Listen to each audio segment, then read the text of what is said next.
తెలంగాణ జాగృతి పెబ్బ కల్వకుట్ల కవిత alias Devarapalli కవిత madam ఏడుకొండల ఎంకన్న దర్శనం చేసుకునేందుకు తిరుపతికి పోయిందట. అగో లిక్కర్ కేసు లొల్లిలో ఆకెళ్ళి బయటపడేయింది. స్వామి నీ కొండకు కాలినడకన వచ్చి గుండు కొట్టించుకుంటామని ఇట్లా మొక్కుకున్నదా ఎట్లా ఏం కథ అంటే అరుచుకుందాం పాండ్రి చలో తిరుమల తిరుపతి.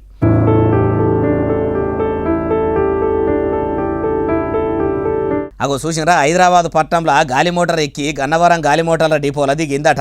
ఆడికెళ్ళి సీదా అలిపిరి మెట్లకాడికి పోయి ఆడ ఇంటోళ్లతోని ఇట్లా పూజలు చేసి కొండ మీదికి కాలినడక సురువు చేసిందట.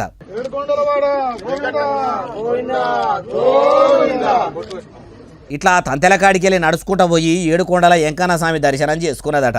మరి కొండ మీదికి కాలినడకన వస్తానికి ఇట్లా మొక్కిందా ఎట్లా అంటే ఏమో మరి లిక్కర్ కేసుల జైల్లో పడి చిప్పకూడు తింటున్నప్పుడు ఇట్లా మొక్కింది కావచ్చు. జర కేసులకెళ్ళి బయటకు పడేయండి తండ్రి, నీ పాదాల కాడికి వచ్చి ఇట్లా కాలినడకన కొండ మీదికి వస్తానని ఇట్లా మొక్కినట్టే ఉన్నది. కలియుగ దైవం వెంకటేశ్వర స్వామికి మొక్కులు అప్పజెప్పుకున్నాక ఇట్లా అనుకొచ్చిందట. ఆ ముచ్చట గుడి నుండి ఆంధ్ర అందరికీ నమస్కారం.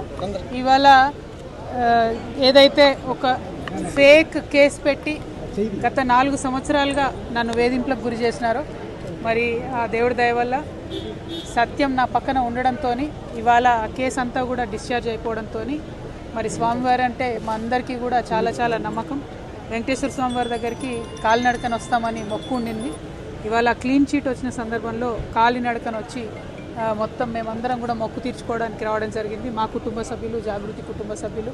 లిక్కర్ కేసుల క్లీన్ సీట్ వచ్చిందని కాలినడకన పోయి మొక్కులు అప్పజెప్పుకుంది. ఇప్పుడు కొత్త పార్టీ కూడా పెడతామని కూడా అన్నది. ఇప్పుడు మళ్ళా ఏడుకొండల ఎంకన్నకు మళ్ళీ మొక్కు గిట్లా మొక్కిందా. తెలంగాణలో కొత్త పార్టీ వచ్చే తేప ఏలుబడిలకు వచ్చేతాటు చేస్తే కొండకు వచ్చి గుండు కొట్టించుకుంటా అని కూడా మొక్కుకున్నదా అంటే ఏమో మేడం మళ్ళా ఇట్లా చెప్తేనే ఎరకైతుంది అంటుర్రు ఏ ముచ్చటిన్నోళ్ళు.